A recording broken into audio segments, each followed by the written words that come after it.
the video recording for the focused informal practice questions for the grade 10 chemistry, 10 advanced chemistry. So let's begin. Molecular compounds. Whenever we say molecular compounds, we are talking about covalent compounds that is made up of two nonmetals, two types of nonmetals. So when they say binary, it is two types of nonmetals. What is an example of binary molecular compounds? Here you need to use the periodic table to look at the formulas given to you and locate each element in the formula. So when we look at option A, an A is a metal, so that's not the case. When we look at option B, carbon is a nonmetal and oxygen, also located in group 16, is a nonmetal. So that's a correct answer. Magnesium oxide and potassium nitrate, we are talking about metals in here, which makes these compounds ionic and not molecular. Naming binary molecular compounds. When you name compounds, you need to memorize that table of a number of atoms. So, for example, here I have nitrogen atom with oxygen. So oxygen is going to be oxide. Now 2 means di and 5 means pentoxide. So the name would be dinitrogen pentoxide. Now when we want to write the formula of a compound, we locate first the symbols of the elements involved. So sulfur, using the periodic table, it's F, it's S, and fluoride is the fluorine, which is F. Now there is no prefix next to sulfur, so that's 1, and hexa means 6. So the correct answer is choice B. The prefix deca indicates 10, the prefix tri indicates 3. So I'm just going to mention them briefly. Mono, di, tri, tetra, penta, hexa, 6, hepta, octa, nona, and deca. So try to remember these prefixes. Now let's do another practice here by reading the name. I have the nitrogen, I have the oxide, so that's N and that's O. I have 2 of the nitrogen, 3 of the oxygen.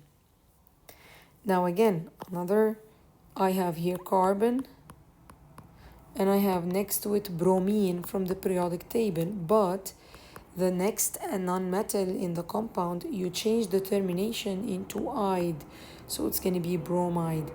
Now 4 means tetra, and since I have 1 carbon, the first nonmetal, if it's coming at the beginning, we do not write mono.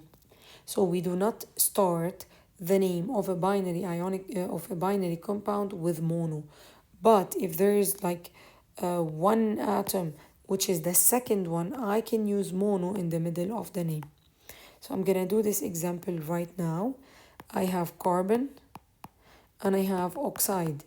Now carbon, it's at the beginning. I cannot start the name with mono, so I'm not gonna write mono. However, I have 1 oxygen, so therefore in the middle I can say monoxide. Again, S is sulfur and F is fluorine. Don't forget to change the termination into fluoride. 2 means di, and 10 prefix is deca.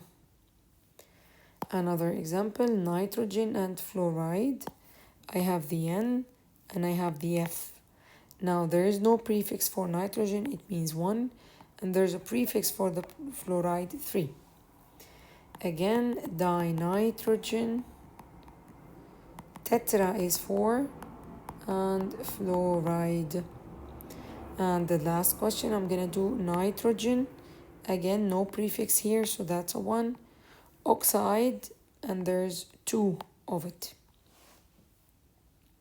Moving on with the questions. Describe the difference between a binary acid and an oxy acid. Like the name is saying, oxy. So this is the acid that must contain an oxygen.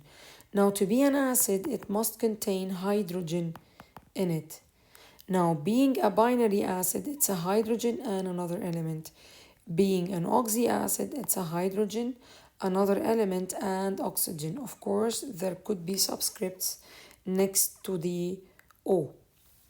So a binary acid, here's the answer, consists of hydrogen, another nonmetal element, and oxy acid consists of hydrogen, oxygen, and another nonmetal element.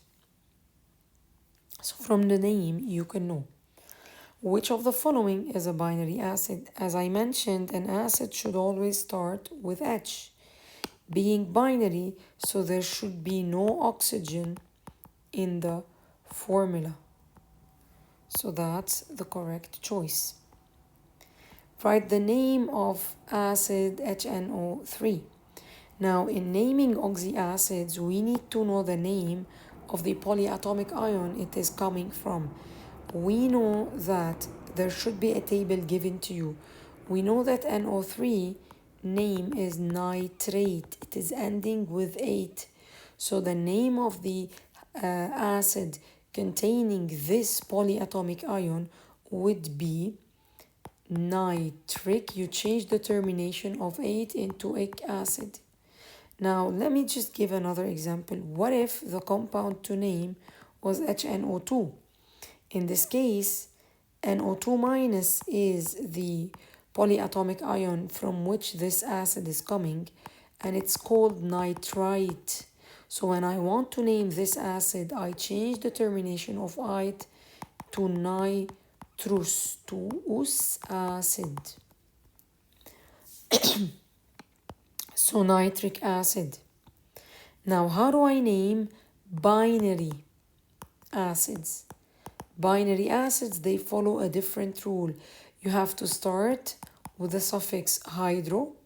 You have to put the name of that element involved with the termination ic acid. So in this case, hydrochloric acid. This is oxy acid, oxy acid, oxy acid, since they don't start with the suffix hydro. Moving on to the materials of term 2. Why does a reaction between two substances eventually stop?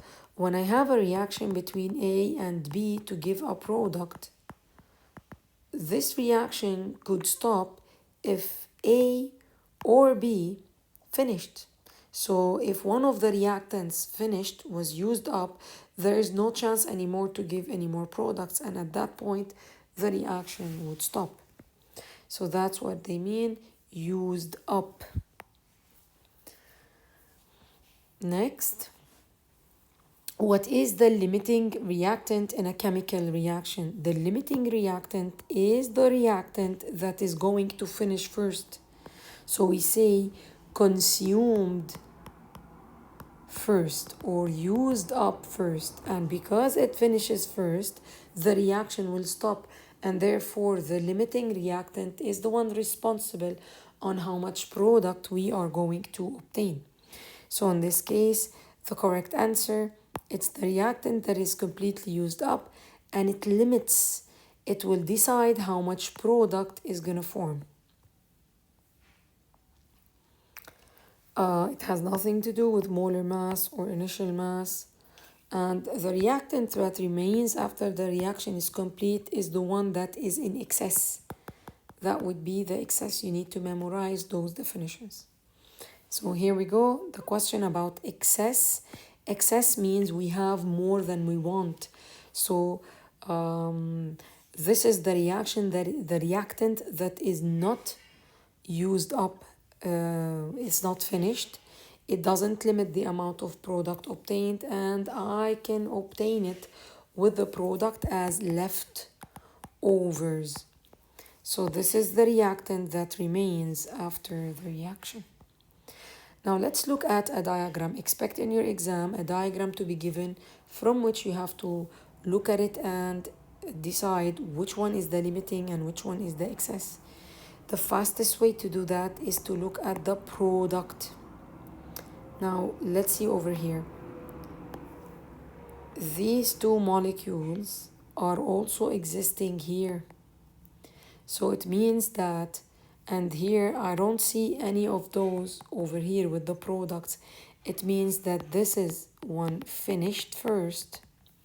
This was excess and leftover. So find the leftovers, then you will know that this substance, the oxygen, is the excess and H2 is the limiting. Now, how many moles of the excess remains? As you can see, there are 2. So follow the lead of the diagram. Now, another question. If I have, okay, how to find limiting, reactant, and excess from calculations. So here you follow this technique. I have 5 moles of Fe and 2.5 moles of O2. Which one is going to be the limiting? So you create a table of Fe and O.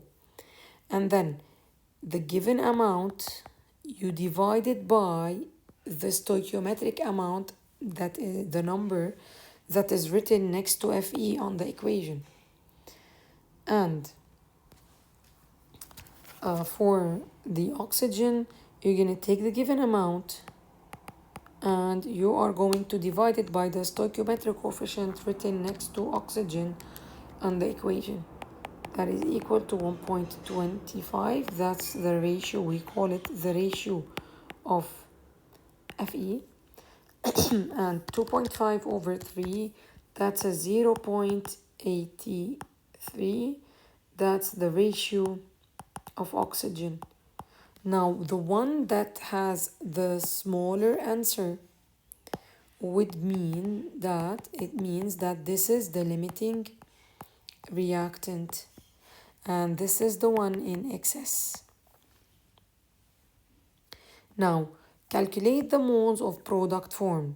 Since this is one question, after we find which one is the limiting and which one is the excess, in order to find the amount of product formed, you have to use the amount given of the limiting. So this is the limiting. I'm going to use the 2.5 to perform my calculations, and I cannot use and build my calculations by using the given amount of mole of the excess reactant. Why? Because the limiting reactant is the one that's going to decide how much product will be obtained. So our calculations will be wrong if I used this 5 over here. So again, let's begin. The given is 2.5 mole of oxygen. We need to multiply it by the mole ratio in order to find the mole of iron oxide formed. So the mole ratio, we can get it from the stoichiometric coefficients on the equation, which is 2 over 3. You always start with the mole of the compound that you are looking for. So 2 moles of Fe2O3 over 3 moles of oxygen. And like this, being in the denominator, I can cancel out mole O by mole O, and the final answer would be 3.75 moles of Fe2O3. Let's continue. Percent yield.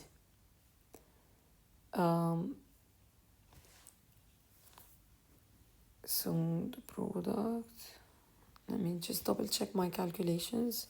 So 2.5 times 2 over 3. Oops, that is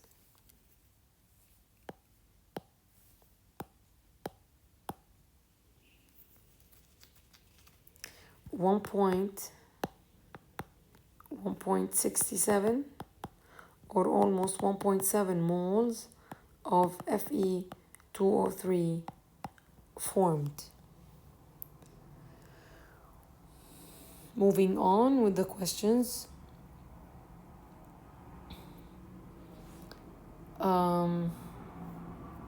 Explain why is the actual yield usually less than the calculated theoretical yield. I just want to go back and mention something. Here in this question, we calculated the amount of product obtained. In other words, we just found the theoretical yield in moles. Usually when they ask us to find the theoretical yield, we will still convert the number into mass. So why actual yield is less? Because always the reaction might not finish, might not reach completion, or there might be some impurities during the experiment that affected the amount of product in real obtained. So remember, actual yield is the amount of product obtained in reality. Like, you have to imagine that you went to the lab and you did the experiment and you obtained a certain mass. That would be the actual yield. And when you compare it to the theoretical yield, what was expected, then you can measure how much your reaction was successful, the experiment was successful. So one of the reasons why actual yield, I'm gonna call it AY, is always less than the theoretical yield is sometimes there are impurities, some experimental errors during the experiment, or the reaction did not go to completion, it did not finish completely, or error. So when I'm purifying the product collected, maybe I lost some of it during the purification. Moving on, let's distinguish between a theoretical yield and an actual yield in stoichiometric calculations. Remember, there is always the theoretical yield in larger quantity. This is the one obtained in reality. This is one obtained by calculations. So the amount of product produced by a chemical reaction is called actual yield, and the is the maximum amount of product that can be produced, the maximum amount, the ultimate amount if we did calculations. So that would be the theoretical yield. The ratio of to the of is expressed as a percent. We're talking about the percent yield, and the formula of percent yield is mostly given in your exam paper. It's the actual yield divided by the theoretical yield multiplied by 100. Actual yield over theoretical yield multiplied by 100. Let's start the real calculations. Always when you're reading the question, you have to identify what is the reactant, if they're giving me an actual yield, and which given amount of reactant is in the question.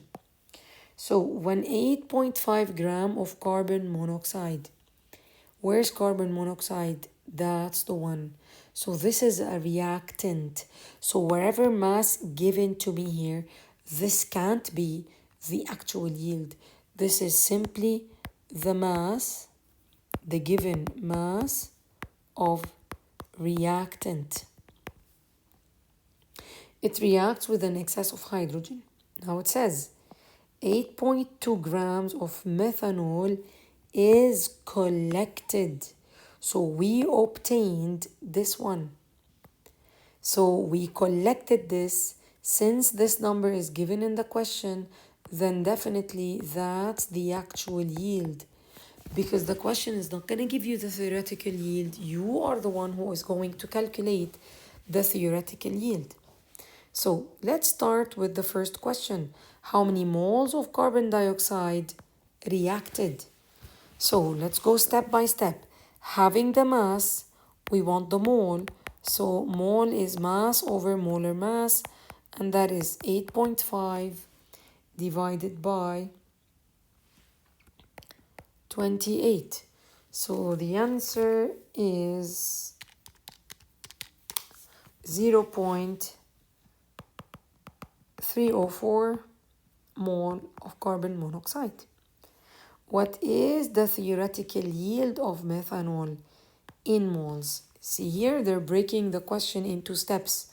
So after you found the mole of the reactant, let's now find the mole of CH3OH collected or expected to form the maximum amount. So I'm gonna use the mole of the reactant given to me, mole CO, and I'm gonna multiply it by the mole ratio. Now we look here, it's 1:1 the mole ratio. So multiplied by 1 mole of CH3OH over 1 mole of CO. So mole of CO and mole of CO cancels out.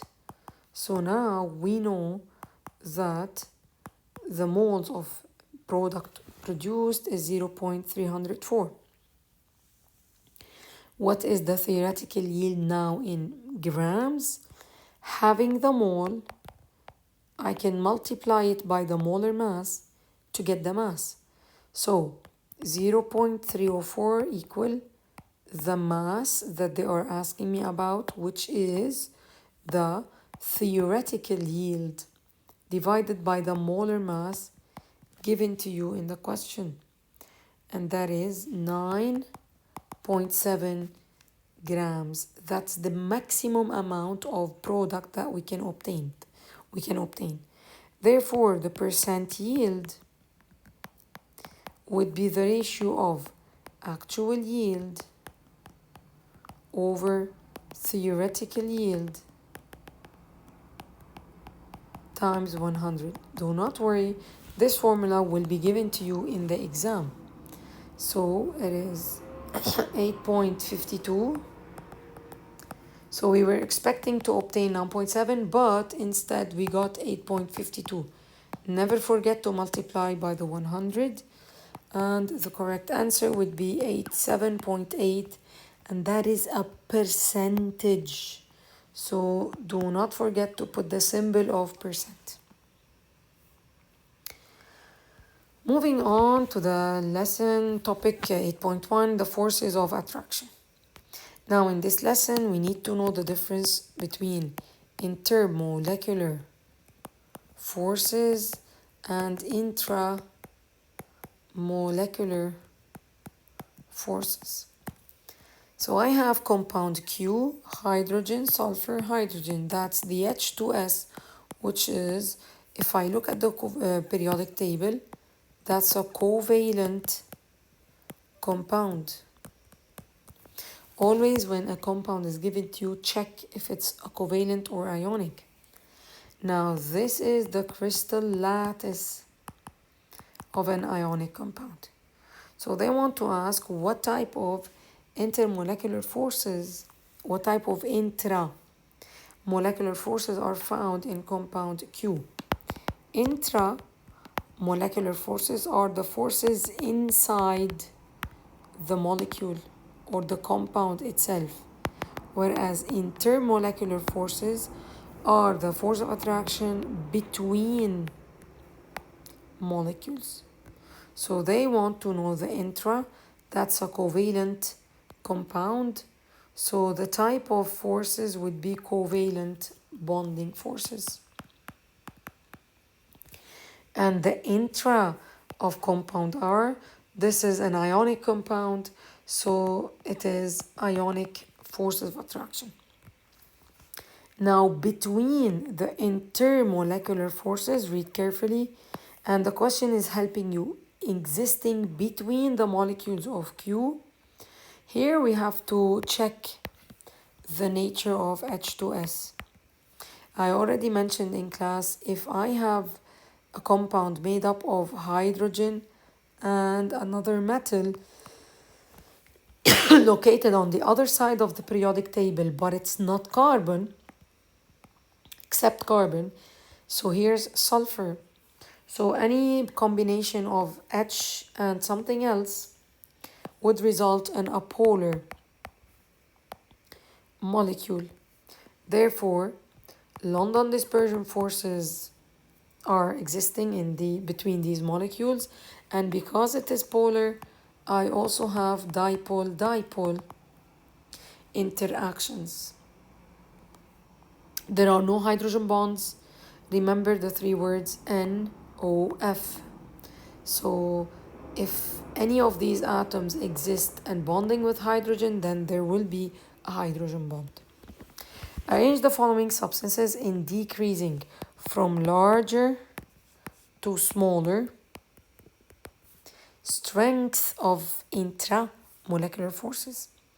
As you know, the strongest intramolecular forces are for ionic, then metallic, and the lowest covalent. So here's the metal. Here's the ionic compound CaF2 because Ca is a metal. And here's the covalent compound CO2 since carbon and oxygen, both of them are nonmetals. Let's continue. We want to know the intramolecular forces, so always think if it's ionic or covalent or metallic. And the intermolecular forces could be London dispersion forces, dipole-dipole, and hydrogen bonds. Now, you have to know that London dispersion forces exist between all kind of molecules regardless of their type. So I'm gonna write London dispersion forces for all these choices. Now, whether I have dipole-dipole interactions or hydrogen bond, it is related to the nature of the compound, whether it is polar or non-polar. That thing I'm gonna do now. Now, before I continue, HCl and HF, C and H4 are all nonmetals. So all of these compounds are covalent and they have covalent intramolecular forces. However, let's look at the location of atoms in the periodic table. I'm going to move this now that you know the answer. And I'm going to draw a small periodic table over here. That's the hydrogen. And here comes the other side of the periodic table. It's always a combination H. And here comes the nonmetal, their location. Now carbon, any combination with hydrogen and carbon will result in a non-polar molecule. Therefore, this one only has London dispersion forces. Now, any combination between H and an element from the other side of the periodic table that is not carbon, like Cl is over here, so it would be polar, and therefore, in addition to the London dispersion forces, we have dipole-dipole interactions. Now, NH3. Again, there's an N over here.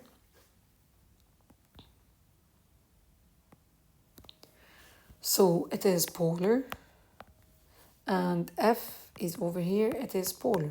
Now, I mentioned previously the three letters NOF, NOF.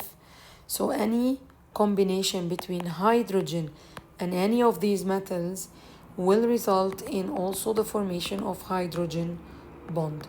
So here I have dipole-dipole because these are polar.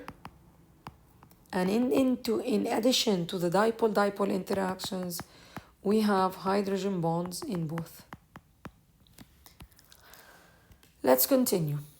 We need to name the intermolecular force. So we need to say whether it's a London dispersion forces, hydrogen bond, or dipole-dipole interactions. Strongest hydrogen bond. Attractive forces between H2O. So between H2O, H2O is a polar molecule, and there is hydrogen, and as I mentioned, NOF, there's oxygen. So this one will also have hydrogen bonds. There's definitely London dispersion forces because these are present in all kind of molecules.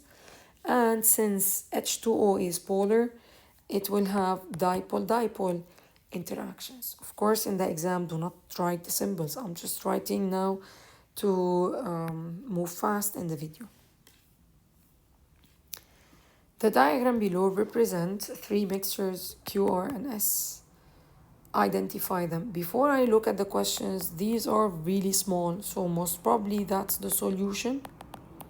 And these are the largest suspension. So this is in between, could be colloid. Suspension S, homogeneous. Only the solution is a homogeneous mixture. It could be a sugar solution. Sugar solution, I don't see the sugar particles in the water because it's a homogeneous mixture. It's a solution. The mixture that does not separate upon standing. So by the effect of gravity, these particles are not going to sediment. And that's the case of colloid. And particles can be trapped, retained by filtration on filter. Suspension is the only one that can be filtrated. Here, by the way, does not separate upon standing. You could also answer a solution because we don't see even the particles of the solution. Now, let's move on. In this question, we need to identify the type. And when we say type, it means the physical state of the components of the solution, solute and solvent. So whether it's solid or liquid or gas. So alcohol in water, so that's a liquid in liquid. And always, whenever whatever we mention first, that is the substance that is going to dissolve. Alcohol dissolving in water, mercury dissolving in silver. So alcohol is the solute, water is the solvent. And by the way, water is a universal solvent, so it dissolves a wide range of solutes. Mercury is a liquid metal, whereas silver is a solid metal. So liquid and solid, the solute mercury is the one dissolving in silver, in the solvent. So put this solute in solvent. Alloy as copper in nickel. Copper in nickel. Now, alloy is a solid mixture of solid in solid. And then oxygen and nitrogen, that's the composition of the air. That's a gas in gas, because oxygen is a gas that we breathe, and nitrogen is another gas found in the atmosphere. Now let's move on. Which of the following is true about molarity? If you forget, look at the formula of molarity in the formula sheet. Molarity is the amount of solute divided by the volume of solution. So definitely it depends on the temperature. Volume can change with temperature changes. Mole per liter, that's in mole and that's in liter, correct. And molarity is also known as molar, capital M, concentration. Molality is defined as, molality is very similar to molarity, but it's the amount of moles of solute divided or dissolved in kilogram of solvent, mass of solvent in kilogram. Now let's do some calculations. Molarity, they want us to find the molarity. Molarity is the mole of solute over the volume of solution in liter. Now I have the mole of sucrose in, that's the solvent, in 418 milliliter of solution. Now I have it in milliliter. I cannot use it in milliliter. I need to divide by 1000 in order to convert it to liter. So you're going to divide it, and the final answer would be 0.244. Do not forget the unit. Let's move on to a different type of questions. A student dissolves 95 grams of glucose in. So that's the solute. In what? In water. That's the solvent to prepare a glucose solution. The question needs to find molality. According to the formula sheet, molality is the amount of solute divided by mass of solvent in kilogram. Now, the solute, we don't have it in mole.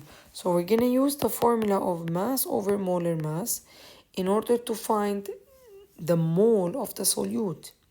So it is 95 grams divided by the molar mass. Now the molar mass of glucose, usually the formula of glucose is given in the question, or they will give you in the question the molar mass.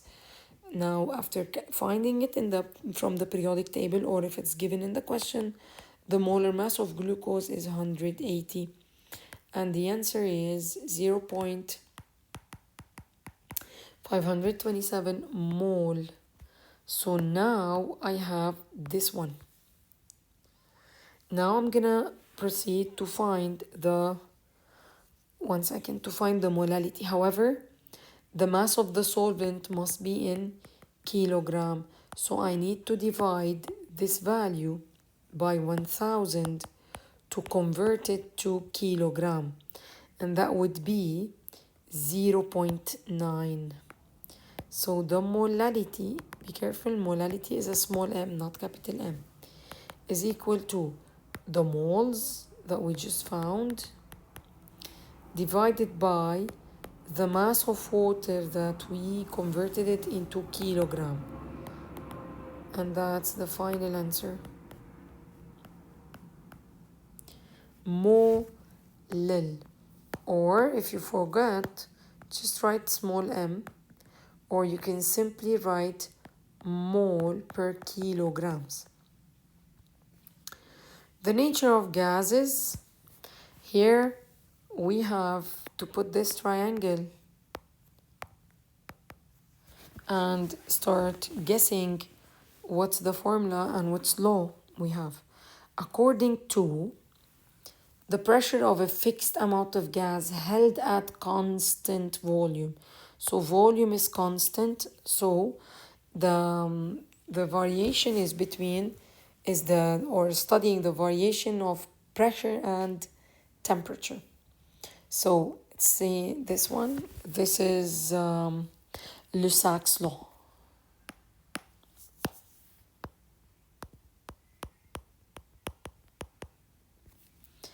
Now again,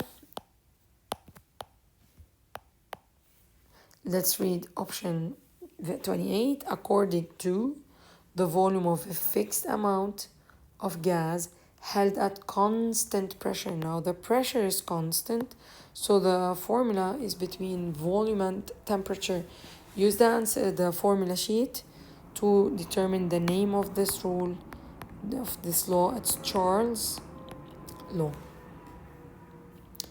Next, which of the following statement is true based on the graph below?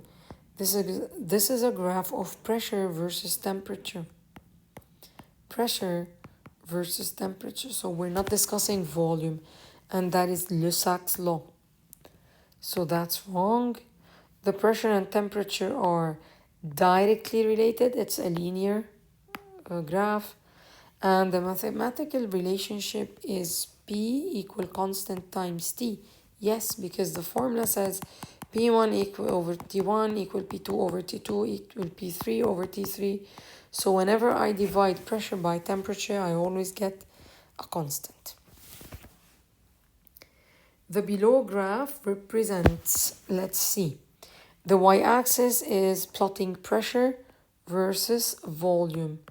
Pressure versus volume. We're not discussing the T, so that is Boyle's law. You can check the name from the formulas. What is the pressure of the gas when the volume is 100 milliliter? So we're basically talking about the one in here, so it is 5 atmosphere. Never forget the unit. Now, almost there, let's continue. Consider the diagram below. Now, before you read the questions, look at the given. I have a volume and a pressure, a volume and a pressure. There are no indications about temperature except that it is constant. So P, V, and T. T is constant, it's not here. So our formula is Boyle's law. So Boyle's law and the relationship between pressure and volume.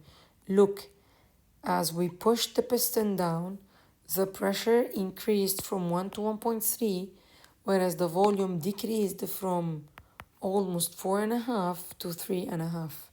So they are indirectly proportional. Let's do some calculations. Read carefully the question because you have a lot of formulas and you don't want to get confused and use a wrong formula. If the volume of a gas is at 1 atmosphere, so the gas is at 1 atmosphere, so that's a pressure.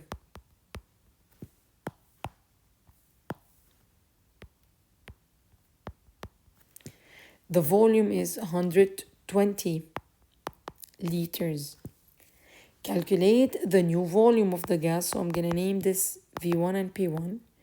Calculate the new volume of the gas when the pressure is now 4 atm. So here we're dealing with Boyle's law. T is not involved. So P1 V1 equal P2 V2. 1.0 times 120 equal 4 times V2. And the final answer would be 30 liters. Now, calculations with Charles' law. Remember, temperature here has to be in Kelvin. The volume of a gas increased from 150 to 350 milliliter by heating it. So, 150 to 350 milliliter. If the original temperature was 298 Kelvin, what is the final temperature? So, as mentioned here, this is Charles' law. There are no indications on the pressure in this question, so it is PVT. I'm going to cross out the P.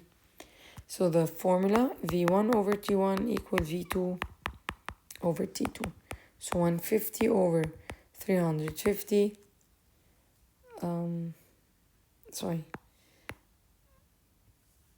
298 Kelvin, T1, and 350 over T2. And the answer is 695.3 Kelvin. Moving on, which law is represented by the diagram below? Temperature, pressure. Temperature, pressure. So we are dealing with temperature and pressure. So V is not involved, and that's Lusak's law.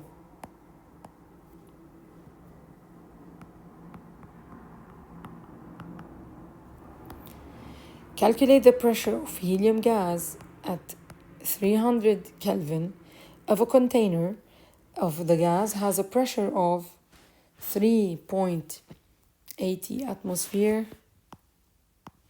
at another temperature.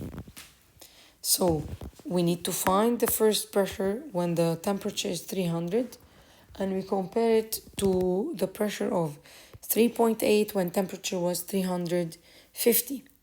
So P1 over T1 equal P2 over T2. And that is the unknown over 300 equal 3.80 over 3.350.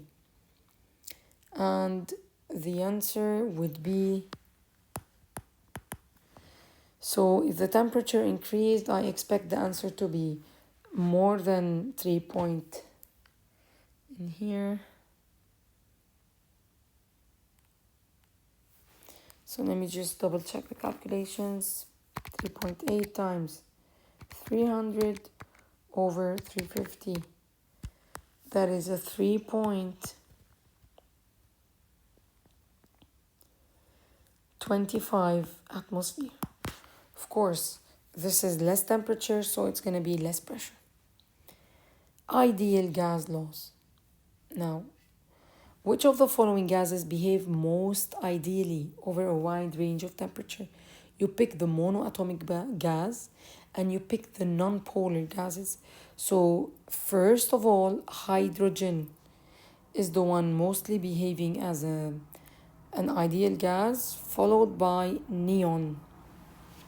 So hydrogen and neon, both of these are monoatomic nonmetals with very weak intermolecular forces, so they are closer to be ideal, whereas the rest are either polar or non-polar or larger molecules.